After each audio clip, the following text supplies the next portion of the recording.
Morning, मैं आपकी Shweta ma'am MS academy secondary school Ajmer से। बच्चों, यूट्यूब पर यदि आप मेरी वीडियोस के द्वारा स्टडी करना चाहते हैं तो सर्च करें केमिस्ट्री बाय श्वेता मैम। ऐसा सर्च करते ही मेरी वीडियोस ओपन हो जाएंगे। और यदि आपको मेरा वीडियो अच्छा लगता है, मेरे पढ़ाने का तरीका समझ में आता है, तो प्लीज वीडियो को लाइक करें, सब्सक्राइब करें, अच्छे कॉमेंट्स करें और ज्यादा से ज्यादा वीडियो को शेयर करें। बच्चों, यदि आपको मैथ्स का वीडियो चाहिए तो आप सर्च कर सकते हैं प्रभात सर जी।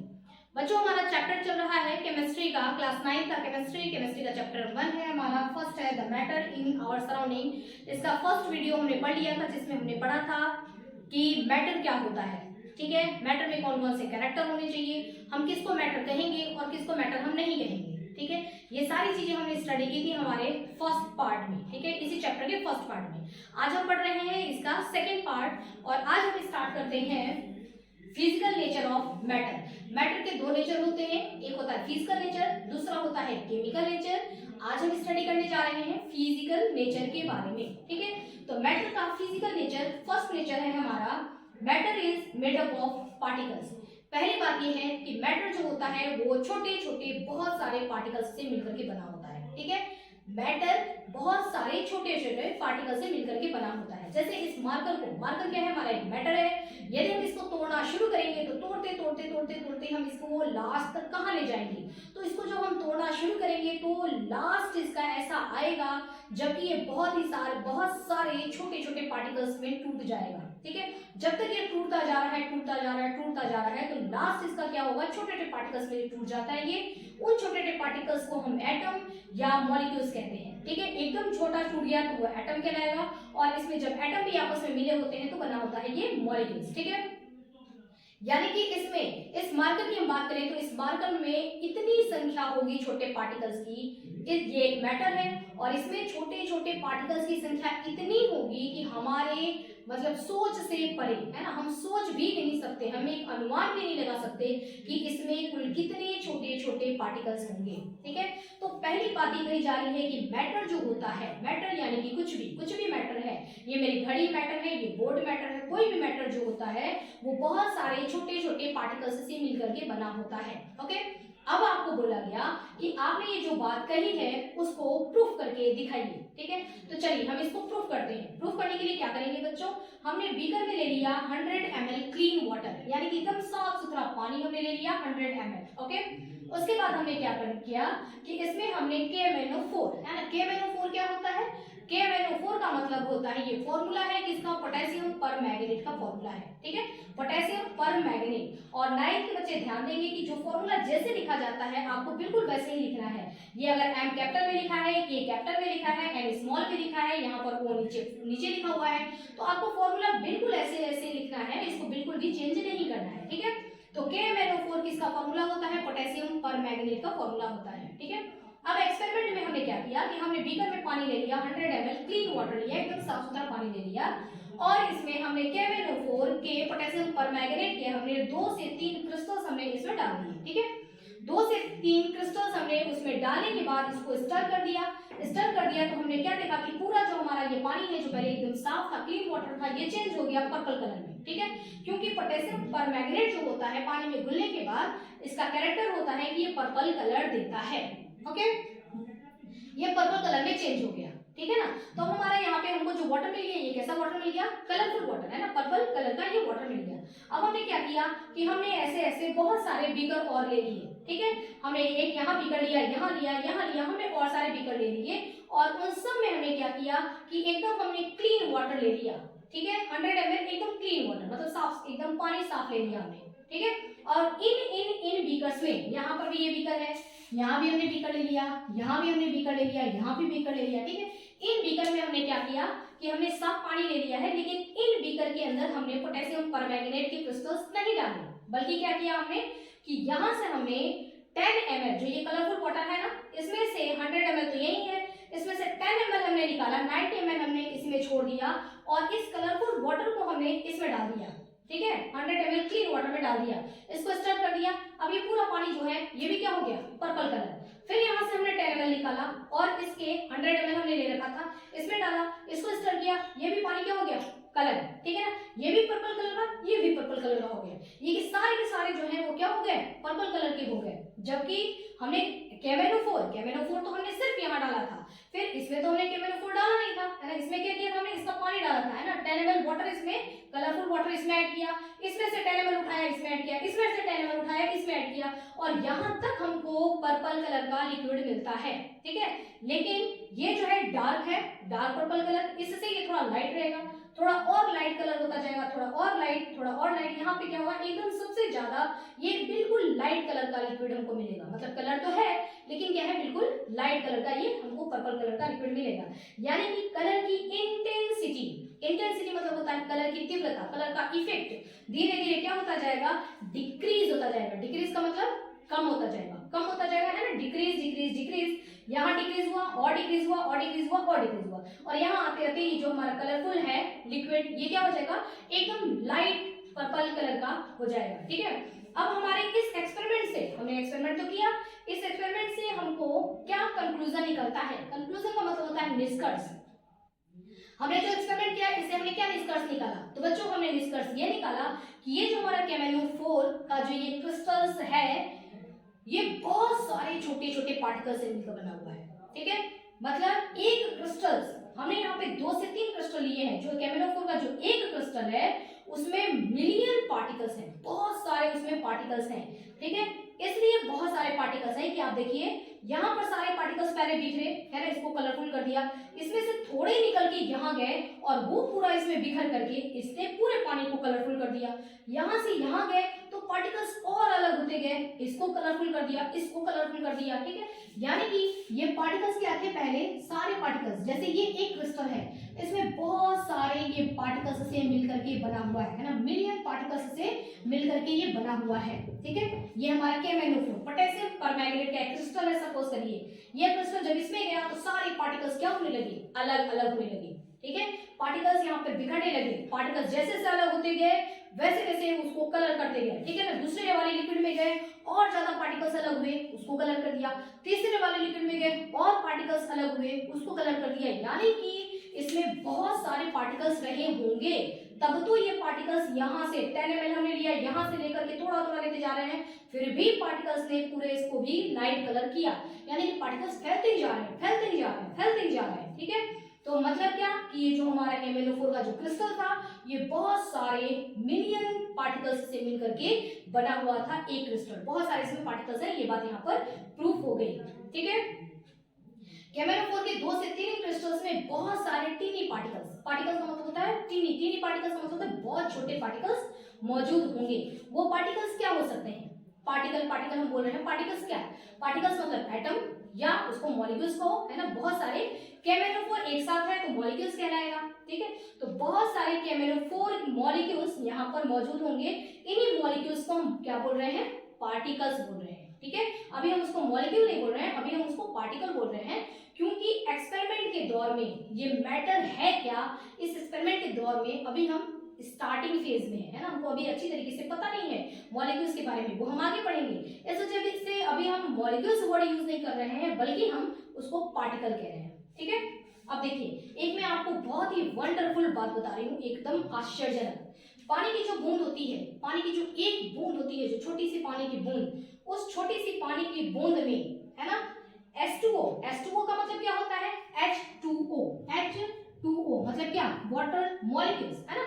एक H2O मतलब कि पानी की ये एक मॉलिक्यूल है ये, ठीक है।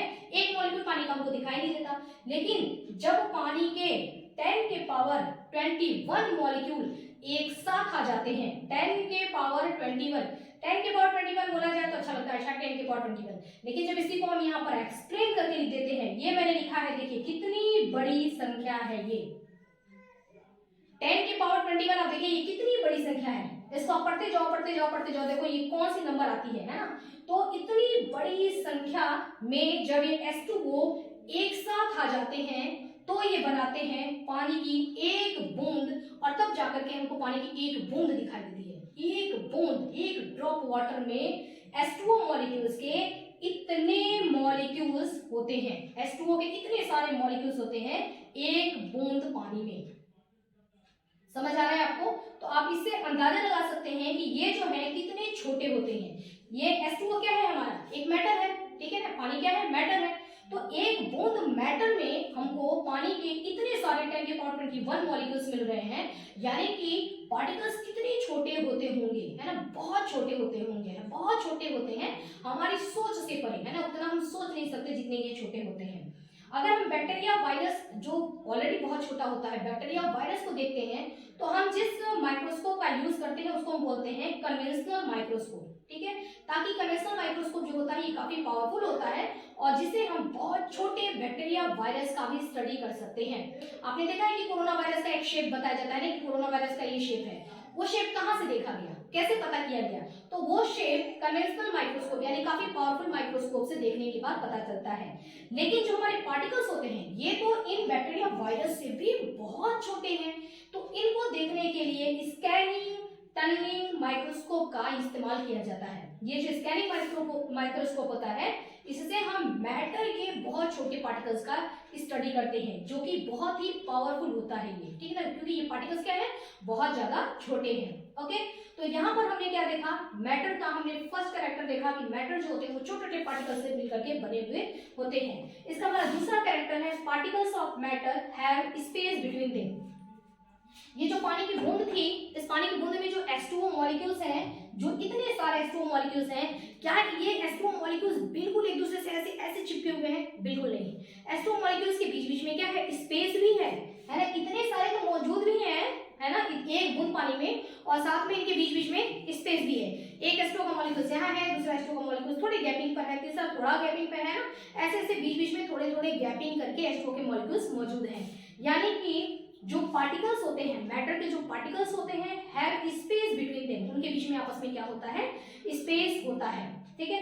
इस चीज को हमको प्रूफ करना है, क्योंकि हमारे पास कोई ऐसा नहीं है कि हम उसको देख रहे हैं, है ना, हमको ये चीज प्रूफ करके बताना है कि क्या वाकई जो पार्टिकल्स होते हैं, मैटर के जो पार्टिकल्स होते हैं उनके बीच में स्पेस होता है क्या, ये चीज प्रूफ करना है। कैसे प्रूफ करेंगे, चलिए प्रूफ करते हैं।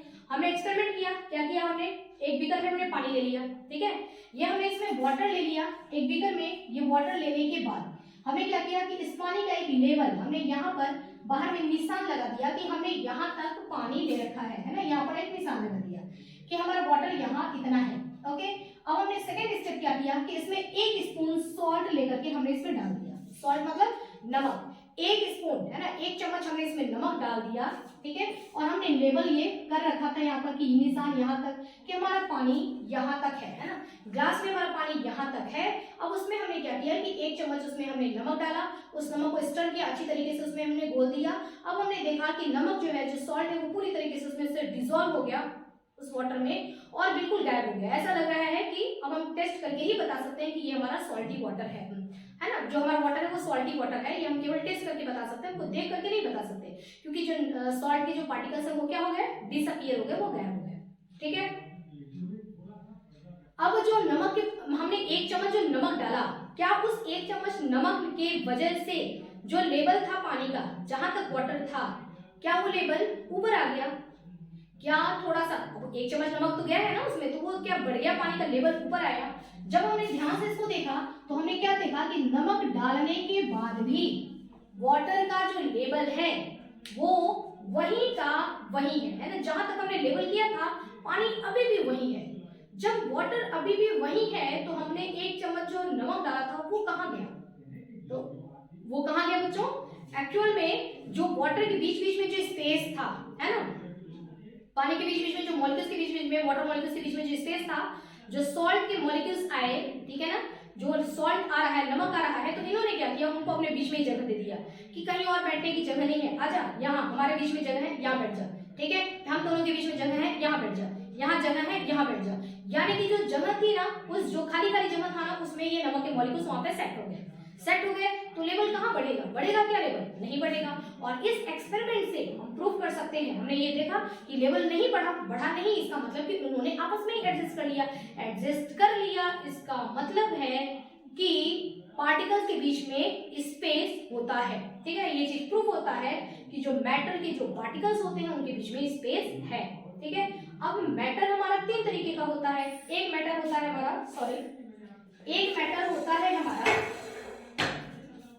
एक मैटर है सॉलिड, दूसरा मैटर होता है लिक्विड और तीसरा मैटर है गैस। तो स्पेस किसमें कितना होगा, है ना, देखिए सॉलिड में जो चीजें सॉलिड होती है, जैसे ये सॉलिड है, ठीक है, तो इसमें पार्टिकल्स के बीच में स्पेस जो होगा वो बहुत ही कम, बहुत कम है ना, मिनिमम स्पेस होगा। मतलब दो के बीच में डिस्टेंस जो है, दो पार्टिकल्स के बीच में डिस्टेंस बहुत ही कम रहेगा। किसमें? सॉलिड में। लिक्विड में स्पेस थोड़ा बढ़ेगा, ठीक है, मैं यहाँ तू वहां, ठीक है ना, थोड़ा स्पेस बढ़ा। और गैस में क्या होगा? स्पेस बहुत दूर दूर होता है। ये हवा है ना, इसमें स्पेस बहुत दूर दूर होता है, मतलब एक पार्टिकल्स यहाँ है, दूसरा काफी दूर है ना, काफी दूर है। तो पार्टिकल्स के बीच में स्पेस यहाँ पर मैक्सिमम होगा, सॉलिड में मिनिमम होगा, और लिक्विड में मोर होगा, मतलब ज्यादा होगा। ज्यादा होगा लेकिन एकदम ज्यादा किसमें होगा? गैस में होगा, ठीक है। थर्ड हमारा नेचर है particles of matter are continuously moving. जो मैटर के जो पार्टिकल्स होते हैं, ठीक है, ये चैन से बैठते नहीं है, ऐसा नहीं कि आराम से ये बैठे रहेंगे एक जगह, जहाँ इनको सेट कर दिया बैठे रहेंगे, नहीं, ये मूव करते रहते हैं ना, चलते रहते हैं, ठीक है। इनके पास थोड़ी बहुत काइनेटिक एनर्जी होती है, उसी से ये क्या करते हैं? चलते रहते हैं, अपने एनर्जी को यूज करते हैं, और पार्टिकल्स क्या करते हैं? चलते रहते हैं, इनसे बैठा नहीं जाता है, ठीक है। अब इस चीज को भी हमको प्रूफ करना है कि चलते रहते हैं, कैसे पता करेंगे कि चल रहे हैं, है ना, वो स्टॉप हैं, रुके हैं या चल रहे हैं। जब ये इतने छोटे हैं कि हमको आंखों से दिखाई नहीं दे रहे हैं, तो हमने ये बात कैसे पता किया कि ये चलते हैं या रुके हुए हैं, सो रहे हैं या चल रहे हैं या बैठे हैं, कैसे हमने पता किया? ठीक है, तो पता करने के लिए हम क्या करेंगे? एक एक्सपेरिमेंट करेंगे। देखिए हमने क्या किया, वापस से एक बीकर लिया, इसमें हमने पानी ले लिया, है ना, और पानी को बिल्कुल स्टेबल रखा है, हिलाना नहीं है बिल्कुल भी, है ना, एकदम टेबल पे वाटर को रख दो और पानी को ठहरने दो, एकदम वो रुक गया है। अब हमको पानी तो कम से कम हिलता हुआ दिखाई नहीं दे रहा है ना, वो तो दिख रहा है हमको कि पानी क्या है, एकदम रुका हुआ है। उसमें हमने ऊपर से एकदम धीरे से 2 बूंद हमने, है ना, 2 ड्रॉप हमने इंक का डाल दिया, ठीक है, इंक का 2 ड्रॉप डाल करके, और अब क्या करो, बस तमाशा देखो, ठीक है, कि चलो डाल दिया है इसमें इंक, अब देखें क्या होता है। आप क्या देखेंगे? आपको साफ साफ दिखाई देगा कि इंक जो है वो धीरे धीरे उस पानी में क्या हो रहा है? डिसॉल्व हो रहा है ना, उस पानी में इंक क्या हो रहा है? डिसॉल्व होगा धीरे धीरे, अपने आप देखेंगे ऐसे ऐसे ऐसे ऐसे डिजाइन बनता जाएगा, क्योंकि ग्लास आपने कांच का लिया है ना, तो ऐसे ऐसे ऐसे डिसॉल्व होता जाएगा, और थोड़ी देर के लिए छोड़ दो तो पूरा ये इंक जो है इसमें डिसॉल्व हो जाएगा, और ये क्या हो जाएगा? पूरा पानी हमारा ये ब्लू कलर का हो गया, ठीक है। अब इससे आपको क्या पता पड़ता है? आपने तो हिलाया नहीं था, है ना, पानी को मूव तो किया नहीं था आपने, फिर भी वो इंक जो है वो पूरा उस पानी में डिसॉल्व कैसे हो गया? जब वो पानी एकदम ठहरा हुआ है, जब सब के सब रुके रहेंगे तो जो इंक जाएगा वो भी तो कहीं ना कहीं रुका रहेगा ना, वो पूरे में मिक्सअप कैसे होता जा रहा है। तो इस चीज से हमने ये समझ लिया कि जरूर वाटर के मॉलिक्यूल्स क्या है, मूव कर रहे हैं। तो यहाँ से वहां से वहां वो खुद ही क्या कर रहे हैं? इंक को मिक्सअप कर रहे हैं, है ना, मिक्सअप करते करते मूवमेंट होते होते और पूरा इंक जो होता है उस पानी में एकदम बराबर यूनिफॉर्मली मिक्सअप हो जाता है, और ये पूरा जो है ये कलरफुल हो गया, ठीक है। हमने कुछ भी नहीं किया था, फिर भी वो मिक्सअप हो गया। इट मींस कि वाटर के मॉलिक्यूल्स मूव कर रहे हैं, अंदर से मूवमेंट चल रही है, हमको दिखाई नहीं दे रहा है, ठीक है। तो कंटिन्यूअसली इनमें मूविंग ये करते रहते हैं, चलते रहते हैं। अब अगर हम मूवमेंट की भी बात करेंगे तो देखिए हमारे जो मैटर होता है वो 3 तरीके का, सॉलिड, लिक्विड और गैस। अब मूवमेंट कहाँ ज्यादा होगा? जिनके बीच में स्पेस ज्यादा होगा। अगर मेरे पास यहाँ पे जगह है तो मैं चल सकती हूँ, है ना, मैं ऐसे मूव कर सकती हूँ। तो स्पेस सबसे ज्यादा किस में होता है? गैस में होता है। तो गैस में जब स्पेस ज्यादा होता है तो सबसे ज्यादा मूवमेंट भी कहाँ होता है? गैस में होता है, ठीक है ना। मूवमेंट बहुत तेजी से होता है गैस में। अगर यहाँ से मैं स्प्रे करूँ तो पूरे इस कमरे में आप देखेंगे मैं यहाँ स्प्रे कर रही हूँ और बाहर कोई बैठा हुआ है तो उसको वहां तक उसको खुशबू समझ में आ जाएगा, ठीक है ना, कि ये अच्छा ये फ्रेग्रेंस आ रहा है, ठीक है ना, स्प्रे का मतलब परफ्यूम का फ्रेग्रेंस वहां तक फैल जाता है। किचन में खाना बनता है, समोसा बन रहा है तो समोसे की खुशबू आपने देखा है ना मोटू पतलू में, है ना, तो समोसा, है ना, खुशबू जो है कितनी दूर तक वो फैल जाती है, ठीक है। तो वहां तक वो पहुंच रहा है। कैसे पहुंच रहा है? क्योंकि ये पार्टिकल्स है ना, एयर के पार्टिकल्स है, और एयर के पार्टिकल्स के बीच में यहाँ पे क्या है? जगह है, और ये जगह जब जाता है तो ये मूव भी कर रहे हैं, तो समोसे की खुशबू को मूव करते करते दूर तक ही ले जाते हैं, ठीक है। तो सॉलिड जो होगा इसमें मूविंग, है ना, कंटिन्यूअसली मूवमेंट इसमें पार्टिकल्स का क्या होगा? मिनिमम। सॉलिड में मूवमेंट होता है लेकिन ये बहुत ही नजदीक होते हैं ना इनके पार्टिकल्स, है ना, स्पेस तो है नहीं तो ये ज्यादा मूव नहीं कर पाते, ये स्पेस इनके बीच में नहीं है ना, तो ज्यादा मूव नहीं करते, बस ऐसे ऐसे ऐसे ऐसे हिल के रह जाते हैं, ठीक है, क्योंकि ज्यादा स्पेस नहीं है, सॉलिड है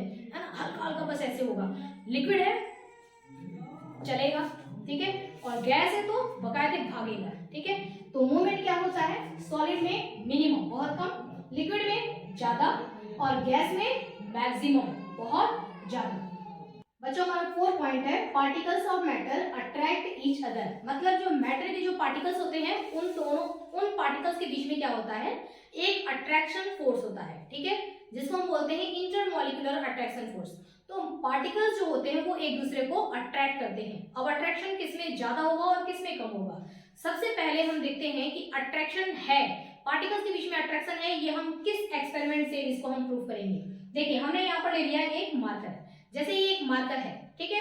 अब इस मार्कर को यदि मैं रख देती हूँ, है ना, और बहुत समय के लिए रख दिया मैंने इसको, 4 महीने 6 महीने के लिए मैंने इसको कहीं रख दिया और इसको बिल्कुल किसी ने भी बिल्कुल डिस्टर्ब नहीं किया है, ठीक है, तो क्या इस मार्कर के जो पार्टिकल्स हैं, ये मार्कर मुझे 4 महीने बाद, 4 मंथ के बाद, आफ्टर 4 मंथ ये ऐसा ही मिलेगा या इसमें से पार्टिकल्स निकल निकल के गायब हो जाएंगे, है ना। क्या पार्टिकल्स इसमें से अपने आप निकल रहे हैं, हट रहे हैं? नहीं, बिल्कुल नहीं, ऐसा बिल्कुल नहीं है। क्यों?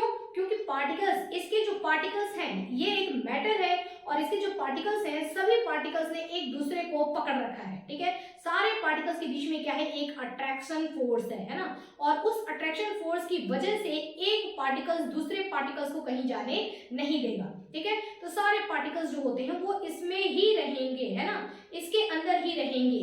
इस वजह से ये प्रूफ होता है कि पार्टिकल्स, मैटर के जो पार्टिकल्स होते हैं उनमें आपस में एक अट्रैक्शन फोर्स होता है। एक और आपको मैं बता रही हूँ, जैसे पानी है, ठीक है ना, हमारा वाटर, उस वाटर में अगर आप जैसे नल से पानी गिर रहा है, ठीक है, उसमें अगर आप ऐसे हाथ रख देते हैं तो आप क्या देखते हैं कि वाटर, पानी जो है वो क्या होता है, ऐसे एक आपके नल से यहाँ से पानी गिर रहा है, ठीक है ना, आपने ऐसे हाथ रख दिया तो पानी इधर से और इधर से गिरने लगता है।